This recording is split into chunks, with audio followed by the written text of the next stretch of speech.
Welcome to SSG law academy. हम कर रहे हैं the wild life protection act 1972।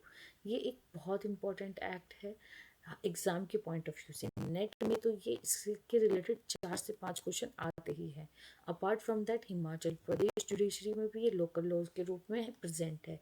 UP judiciary में इसके रिलेटेड जीएस जीके में क्वेश्चन आ जाते हैं और पीसीएस में भी इसके रिलेटेड क्वेश्चंस आते हैं और अदर एग्जाम्स में भी, कॉम्पिटिटिव एग्जाम्स में भी वाइल्ड लाइफ प्रोटेक्शन को लेके क्वेश्चंस आते रहते हैं। तो ये इतना इंपॉर्टेंट एक्ट है, करंट पॉइंट ऑफ व्यू से भी बहुत इंपॉर्टेंट है। इसमें लेटेस्ट अमेंडमेंट जो हुआ है वो हुआ था 2022 में। तो आज जो हम ये एक्ट पढ़ रहे हैं ये उस एक्ट के अमेंडमेंट के बाद का एक्ट है, तो जिसमें एक बहुत ड्रास्टिक चेंज किया था। अब अगर हम इसकी थोड़ी हिस्ट्री जानें तो अगर आप लोगों को याद होगा, जो एंशियंट टाइम में या इवन मिडिवल टाइम में भी लोगों का फेवरेट स्पोर्ट जो होता था वो हंटिंग हुआ करता था।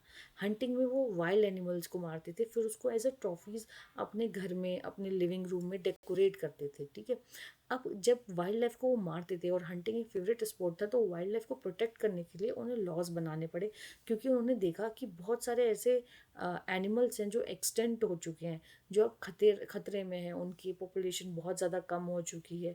तो अब उनको प्रोटेक्ट करने के लिए ये एक्ट बनाया गया है। इससे पहले कोई ऐसा लॉ नहीं था जो वाइल्ड लाइफ को प्रोटेक्ट करता हो, बल्कि आईपीसी में 1-2 प्रोविजंस थे, उसके अलावा किसी में भी इसके रिलेटेड कोई प्रोटेक्शन दी नहीं गई थी। तो इसको 1972 में इसकी नीड अराइज हुई और इस एक्ट को बनाया गया। इसका जो चैप्टर नंबर 1 है वो बात करता है प्रिलिमिनरी की, जैसे कि हर एक बेयर एक्ट में होता है, जिसमें शॉर्ट टाइटल और डेफिनेशन है। डेफिनेशन बहुत इंपॉर्टेंट है, जिससे हम डिटेल में सेपरेट वीडियो में करेंगे।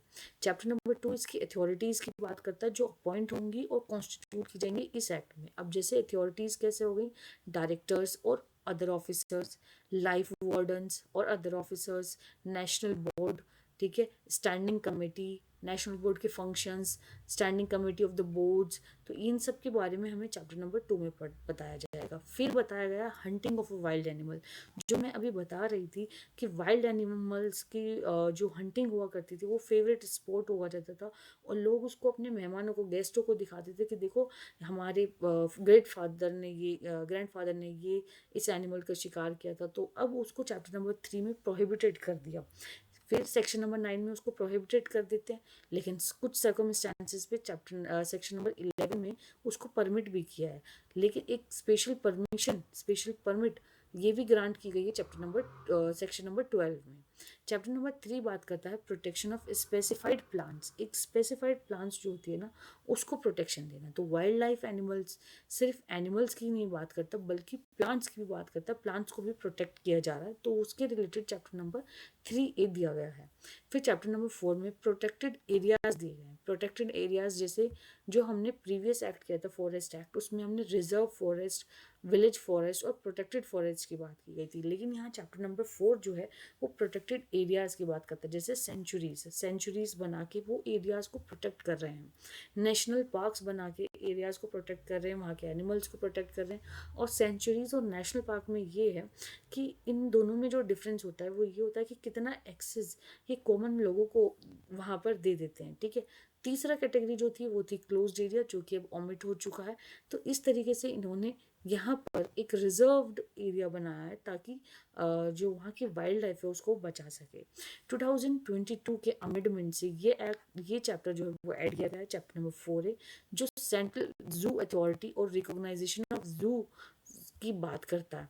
ठीक है, फिर चैप्टर नंबर 4B बात करता है नेशनल टाइगर कंजर्वेशन अथॉरिटीज़ की, जिसमें टाइगर्स को कंजर्व करने की बात की गई है। चैप्टर नंबर 4C बात करता है wild life crime control bureau. एक ऐसी अथॉरिटी दी गई है जो वाइल्ड लाइफ को की क्राइम को कंट्रोल करे। चैप्टर नंबर 5 बात करता है trade commerce in wild animals articles and trophies. Trophies क्या होता है, उन एनिमल्स को अपने घर में सजाना, या उनको अपने लिविंग रूम में या किसी भी तरीके से उन एनिमल्स को प्रिजर्व करके उन्हें डेकोरेटिव पीस बनाना।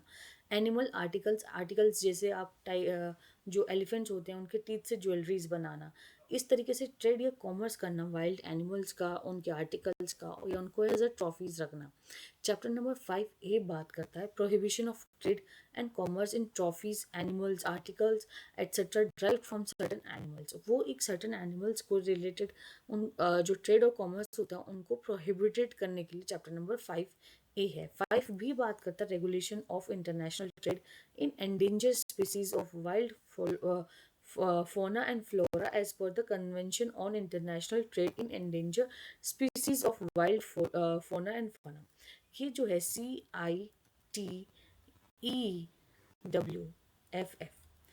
ये एक ऐसी कन्वेंशन हुई थी इंटरनेशनल लेवल पे जो रीज़न बना था 2022 के अमेंडमेंट का, जिसके बारे में हम डिटेल में जब हम एक्ट पढ़ेंगे उसमें पढ़ेंगे।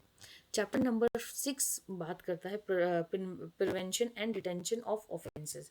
अगर ऑफेंस हो रहा है उसको प्रिवेंट करने का और फिर जब उसको डिटेंट करने का, उनको एक ऐसे पनिशमेंट देने के लिए बात करता है 6A बात करता है forfeiture of property drive from illegal hunting and trade.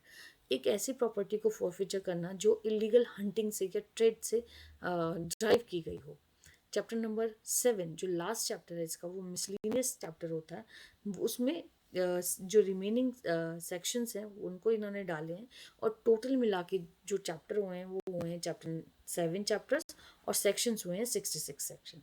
इसके अलावा इसके शेड्यूल्स हैं, टोटल मिला के 4 शेड्यूल्स हैं जिनके बारे में हम डिटेल में पढ़ेंगे। अब आ जाते हैं इसके प्रियम्बल को लेके।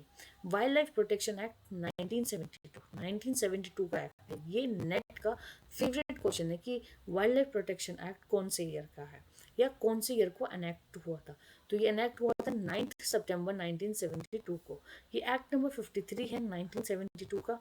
ये तीनों चीज़ बहुत इंपॉर्टेंट है, इन्हें मैच द फॉलोइंग में पूछ लेते हैं।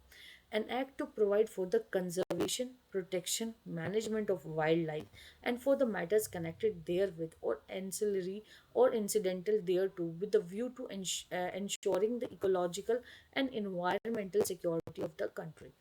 ये conservation, protection, management of wild life ये 2002 के अमेंडमेंट के बाद ऐड किया गया है। इसमें क्या कहा कि एक्ट जो है वो कंजर्वेशन की बात करता है, प्रोटेक्शन की बात करता है और मैनेजमेंट की बात करता है वाइल्ड लाइफ की। वाइल्ड लाइफ को प्रोटेक्ट करने के लिए, कंजर्व करने के लिए और मैनेज करने के लिए इस एक्ट को लाया गया है। और उसका एक्ट ये भी इंश्योर करेगा कि इकोलॉजिकल इन्वायरमेंटल सिक्योरिटी दे कंट्री को, एक इकोलॉजिकल बैलेंस बैठे। मतलब अगर सपोज करो कोई भी डिफरेंस यहाँ पे जैसे एनिमल्स एंड हो गए, तो ये पूरा फूड चेन जो होता है ह्यूमन बींग्स के इंक्लूडेड फूड चेन को इफेक्ट करेगा। तो एक इकोलॉजिकल बैलेंस, एक इकोलॉजिकल इन्वायरमेंट सिक्योरिटी जो कंट्री की होती है उसको प्रोटेक्ट करने के लिए वाइल्ड लाइफ प्रोटेक्शन एक्ट जो है वो लाया गया है। Thank you.